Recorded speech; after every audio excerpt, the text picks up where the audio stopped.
Hi guys guess what నా order finally వచ్చేసింది. Yes, నేనైతే హాలీలాండ్ లార్క్ M2 మైక్ అయితే ఆర్డర్ చేసుకున్నా అమెజాన్ నుంచి. చాలా రోజుల నుంచి ఒక మంచి చిన్న కాంపాక్ట్ మైక్ అయితే కొందాం అనుకుంటున్నా వైర్లెస్‌ది.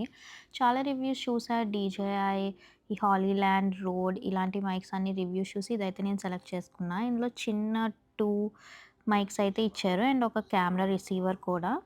అండ్ ఇది both lightning and C type కూడా కంపాటిబుల్ అనమాట. మొత్తం కాంబో అయితే నేను తీసుకున్నాను. సో, ఫైనలీ అన్ని రివ్యూస్ చూసాకైతే నాకు ఇదే బెస్ట్ అని అనిపించిందనమాట. నాయిస్ క్యాన్సిలేషన్ అవన్నీ కూడా ఉన్నాయి. అండ్ దీనికి ఒక చార్జర్ అలాంటి చిన్న పఫ్స్ ఇచ్చారు. అండ్ మెడలో ఏసుకోవడానికి కూడా ఒక చిన్న మ్యాగ్నెట్స్‌లా ఇచ్చారనమాట. అండ్ ఒక థాంక్ యూ కార్డ్ దాంతో పాటు. అండ్ దానికి అంటించుకోవడానికి ఒక స్టిక్కర్స్ లాగా ఇచ్చారు ఆ మైక్స్‌కైతే. ఈ మైక్ అయితే బెస్ట్ అని నాకు అనిపించింది. మీరు కూడా ట్రై చేయాలనుకుంటే కొనుక్కోండి. Thank you for watching guys.